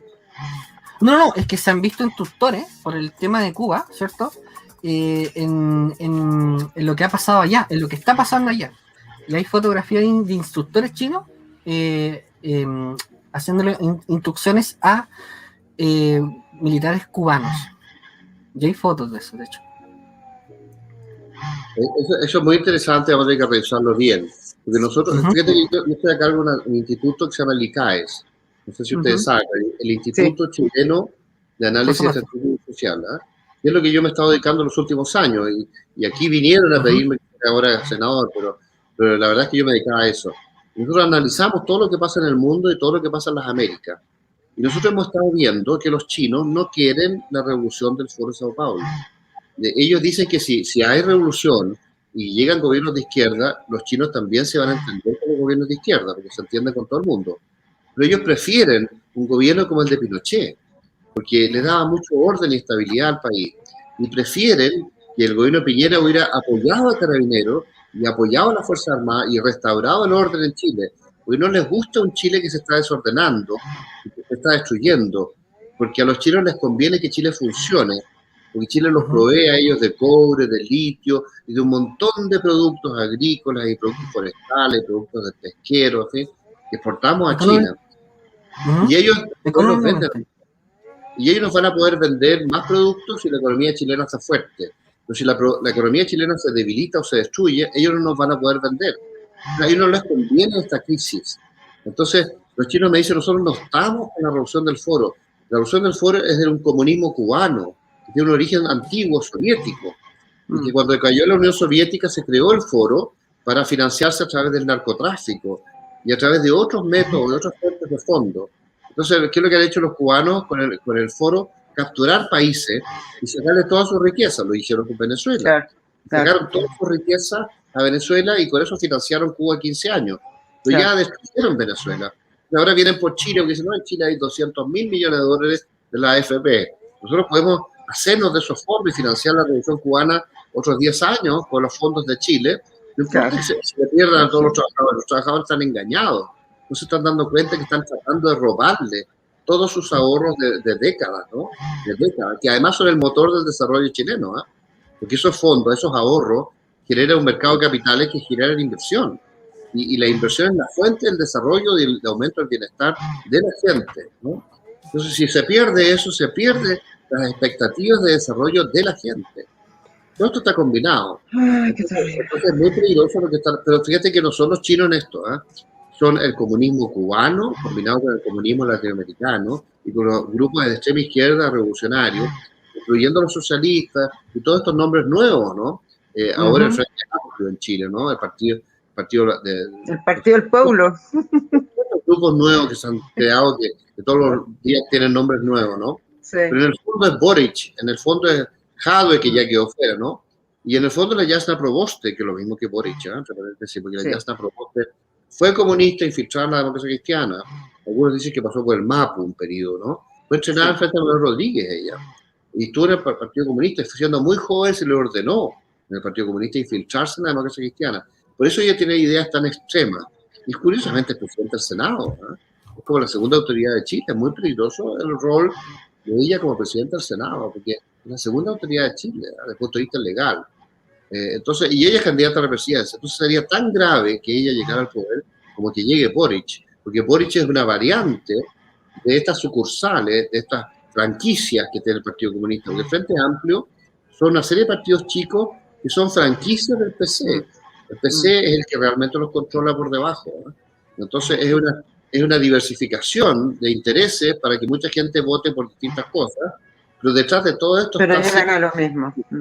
El Partido Comunista y más atrás el Foro, y esta organización panamericana que nos quiere llevar a la destrucción y al control chileno, llevando a la gente a la pobreza. Ayer me llamaron del partido, estoy muy contenta. ¿Qué partido? Perdón, ¿qué partido? Republicano. El Partido Republicano, ya. Sí. Y estoy lista para apoderar de mesa al colegio donde voy a votar. Ah, pero qué bien. Eso es un ejemplo, Helga, muy bien. Lo eso cuento por eso. Fíjate que una de las cosas que hace el Foro es robarse las elecciones, ¿eh? Sí. Y dicen que la última elección en Chile se las han robado, y como no hubo suficientes apoderados de mesa, como que no nos dimos cuenta, ¿eh? Pero fíjate que en la elección presidencial de hace 4 años atrás, porque hubo una máquina tan grande de apoderados de mesa en nuestro sector, se pudo evitar que se robaran la elección. Y por eso que Piñera sacó un 54 y tanto %, ¿no? Que fue una cosa espectacular.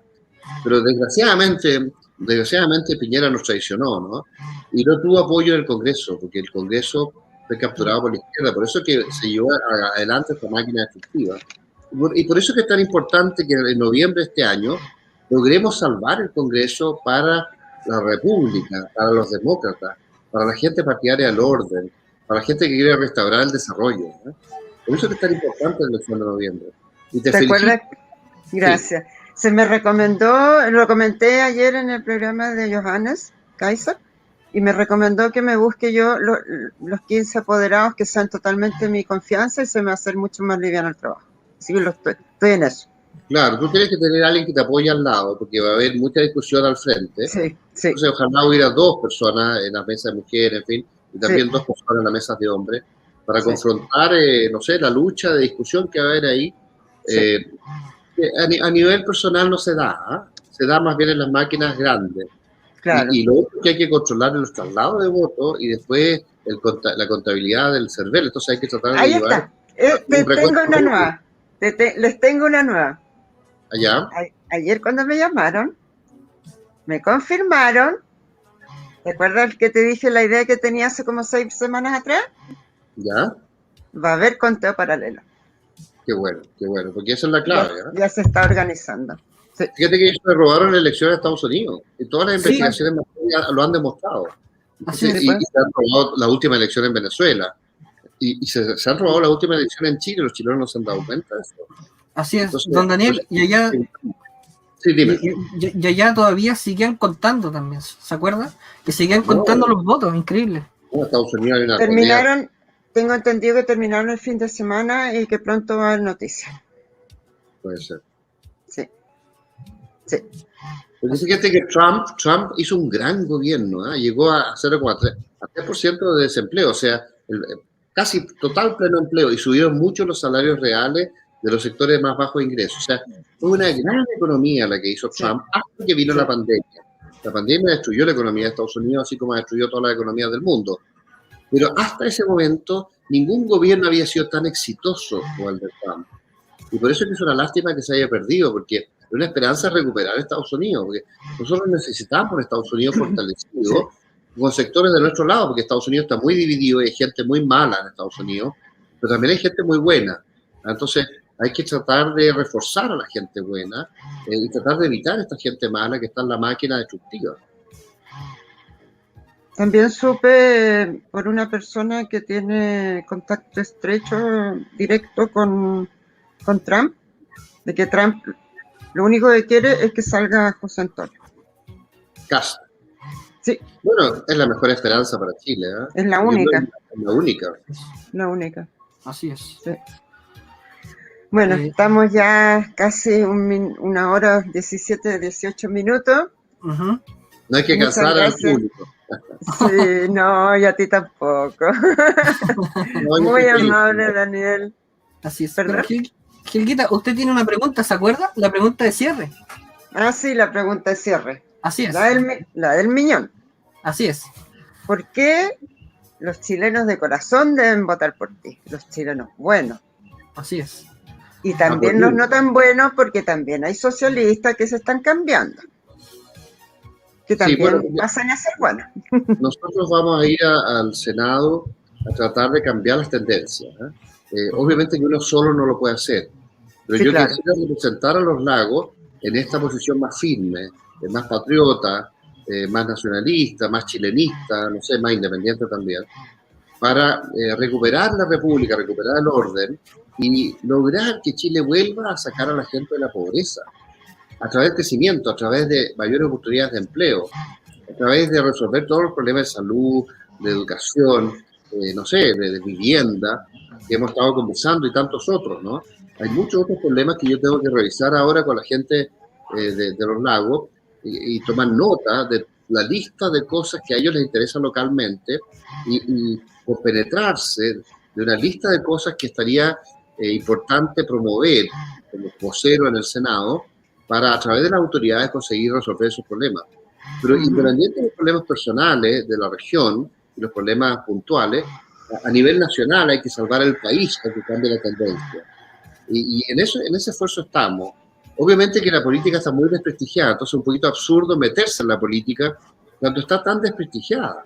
Pero lo que pasa es que tenemos que hacer, meternos gente nueva, gente distinta, sí, que quiere hacer cosas efectivas para salvar este país. Y personas que no están contaminadas. Una posición firme que hasta ahora no la hemos visto en la derecha entreguista, ¿no es cierto? Frente a esta izquierda destructiva. Es que ya no son de derecha, Daniel. Yo creo que esa derecha desapareció. Ahora es patriotismo. Es patriotismo versus globalismo, así lo veo yo. Bueno, y hay una escalada subversiva que están violando las leyes. Este mismo hecho que quiera sacar la almirante Arancibia ahora, imagínate. Eso es una violación de la Constitución y de la ley. Y es un absurdo. Estas teorías del negacionismo, ¿pero de qué están hablando? De la violencia, toda es de izquierda en la historia de Chile.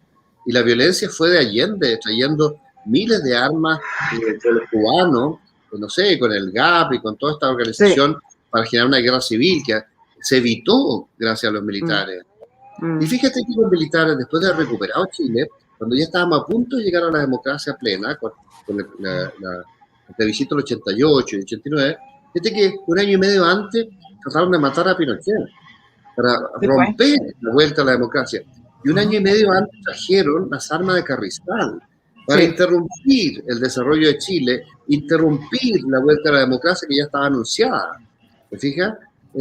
Entonces, ¿por qué cuando un país tiene tanto éxito económico, está sacando a todo el mundo de la pobreza, por qué montar una guerra civil artificial? ¿Por qué? Esa es la izquierda, ¿te fijas? Esa es la izquierda. Y quiere destruir los países cuando tienen éxito. Y es el caso de Chile. Chile es el país más desarrollado de Iberoamérica. Por eso quieren destruirlo. ¿Te fijas? Por supuesto. Y de hecho, miren, ¿sabe? Un hecho, disculpe, lo que pasó en el barrio Las Tarrias. Ellos llamaron a la violencia y después cuando todos señalaron a la persona que había llamado a la violencia, se empezaron a justificar. Incluso la alcalde de Santiago, electa, dijo que fue carabinero. La culpa era de carabinero, una cuestión increíble. Sí. Pero si el 18 de octubre muchos jóvenes decían que la destrucción del metro la había hecho carabinero. Claro. Increíble el nivel de desinformación de los jóvenes.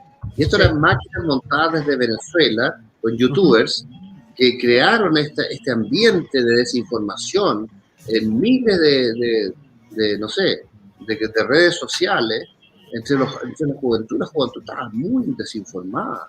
Por eso que se produjo esta manifestación de casi 1 millón de personas en la Plaza Italia, pero esa gente era pacífica, no estaba por una revolución, pero igual era gente bastante engañada. Muy engañada. Claro. Sí, muy engañada. Así Por eso es. es que es tan grave, porque la juventud está muy engañada. Muy Entonces hay que hacer un esfuerzo muy grande para despertarlo, porque después va a ser muy tarde. Fíjate que a los venezolanos les pasó lo mismo. Sí. La juventud venezolana no creía lo que iba a pasar, a pesar que se les advirtió. Y después, hoy día están desesperados. Han salido 8 millones de venezolanos de Venezuela caminando al final, Ay, porque qué atroz. la gente para comer vive buscando los basureros. ¿Ya? Se están comiendo los gatos ahora, que es la última tendencia, tú sabes, ¿no? Los Y los perros. perritos. Sí. Así Bueno. es. Merlín, Parar esta ¿algún tragedia, comentario? pararla, ¿ah? Sí, Y hay no, que- escuchaba Sí. escuchaba muy atento la exposición de Daniel. No quería interrumpir para que no perdieran el hilo. Me Don suscribo a los comentarios de ambos. Y yo creo que falta también decir, digamos, decir las cosas por su nombre, como son. O sea, cuando se habla de que hay manifestantes, esa gente que sale con un escudo, con un saco lleno de piedras, con antiparras, con rodilleras, con todo tipo de protecciones, ¿para qué? Para ir a agredir y a pegarle a Carabineros. Esa gente no está demostrando. Esa gente va a crear desmanes. No, y Esa son gente que... de una crueldad infinita. Ellos que hablan de derechos humanos, son de una Sí. crueldad infinita. De Pero repente ven claro, una carabinera aislada y le pegan en el suelo y la tratan de quemar. exacto. Y le destruyen su motoneta, su moto, ¿no? Y lo mismo con los carabineros hombres, también los tratan de quemar. ¿Ya? Y si hay Sí, alguno que queda aislado, le pegan entre 30 a 40 personas en el suelo. ¿Te fijas? ¿Para qué? Correcto. ¿Te No, fijas? El nivel de odio, el nivel, no sé, de violencia. no, pues, Es muy pero grave. esta mujer Están que llamaba, deshumanizados. sí, esta mujer que llamaba a quemar Chile hace unos días Claro, atrás, uno o eso 2 días atrás, esos son los órdenes del foro. acá esa mujer está detenida en 5 minutos Por por supuesto. incitar a la violencia y al desorden. En cualquier Esas país son las órdenes decente. del foro. Esas son las órdenes del foro. Eso es el foro de Sao Paulo. Claro. Pero mucha gente en Chile dice, no, que todo es muy conspiranoico. No se dan cuenta de lo que está pasando. Lo tienen encima del claro. elefante y no lo ven. ¿Ah? Pero ¿cuántas veces hemos visto en los medios de prensa estos últimos meses, pero de forma ininterrumpida, que vuelvo a insistir, se expresan de los manifestantes y tú ves gente que está destruyendo y rompiendo cosas? Eso no es manifestar. Ahora lo que estabas hablando tú de que no dejan entrar al almirante por la ley del negacionismo, ellos son los que se llenan la boca para hablar de democracia. ¿Qué es lo que es la democracia? Un hombre tan íntegro como el almirante García. Absolutamente. Elegido por la Michelle Bachelet, o sea, por el gobierno de la concertación. ¿Te fijas? Imagínate. No es una persona que venga, no sé, del gobierno militar. No, un lujo de personaje que esté integrando esa comisión.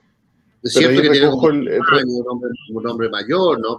Pero por lo mismo, como lo den débil, porque lo ven un hombre mayor, entonces lo pueden apalear en el suelo, que es lo que están haciendo ahora mediáticamente, ¿no? Pero yo recojo el comentario del señor director también cuando llegaba y hacía esta comparación de esa destrucción de locales comerciales en el centro de Santiago y después ir a echarle la culpa a Carabineros. Es una cosa hacer, claro. Pero se inventaron que Carabineros había torturado no sé quién en el metro, inventaron que se había violado una niña. Sí. Todo era absolutamente ridículo y absolutamente falso. Se hizo una investigación muy seria, por supuesto que se mostró que era falso, pero lo han repetido y lo han repetido y lo han repetido cuando se demostró que era falso. Correcto, y en nuestro sector falta esa consistencia para perseguir esos embustes y perseguirlo hasta dejarlos totalmente en evidencia. Nos dejamos... ¿Sabes lo que pasa? Nos dejamos marear, perdón Helga, nos dejamos embaucar por un embuste tras otro y por eso nos marean y no sabemos cómo reaccionar. Esa es mi impresión. Tenemos toda la prensa en contra, toda. Además. Hoy día escuché Hoy día escuché una entrevista de José Antonio en una radio. Sí. Estaba del Río. ¿Cómo se llama el flaco? No me acuerdo. Matías del Río. Matías del Río, y con un señor que no conozco.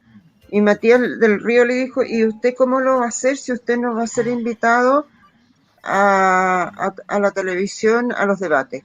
Y él dice, ¿por qué no es ser invitado? No, porque usted es independiente, usted no está en un bloque. Perdón, yo soy partido. O sea, ya están tratando de que José Antonio no vaya a los debates presidenciales. Bueno, si cualquier cosa van a inventar, si eso no me Eso te demuestra que la democracia en Chile se destruyó, ¿te fijas? Absolutamente. Sí, claro, hace mucho rato. Señor director, oriéntenos usted cómo estamos con los tiempos. Sí, ya estamos pasados.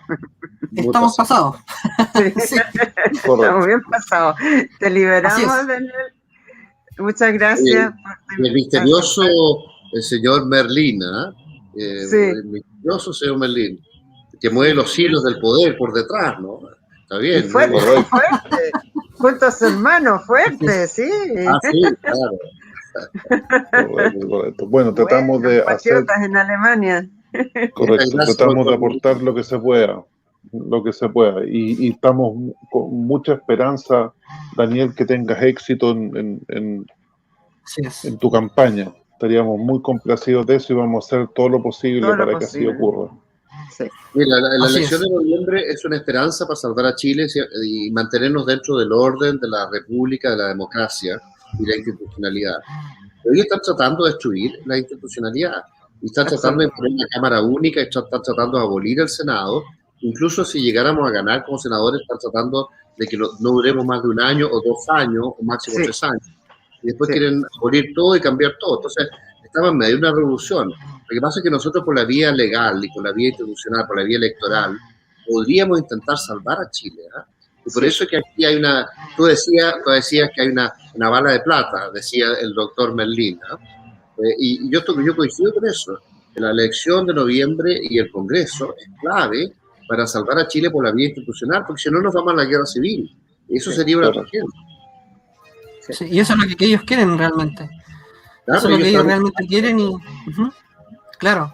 Ahora, lo que, Belén está diciendo, Helguita, claro, que salga reelecto usted y usted es un gran elemento. Nosotros aquí, la semana pasada, tuvimos a Camilo Camás también. A Camilo. Es una gran persona, un gran elemento también. Sí. Claro. Entonces, esto es decisión propia mía y de Ángela, la otra dueña de este canal. Cada vez que pasen personas como ustedes, don Daniel o Camilo, acá a las entrevistas que hacemos, les vamos a hacer promoción en todos nuestros live de semanales.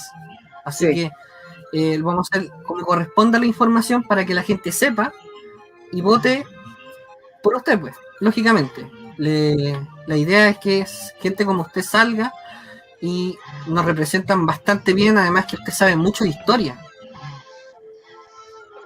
Muchísimo. Sí, a mí me entretiene la historia, la he estudiado toda mi vida. A pesar que yo estudié economía y después saqué un máster en economía, en administración de empresas.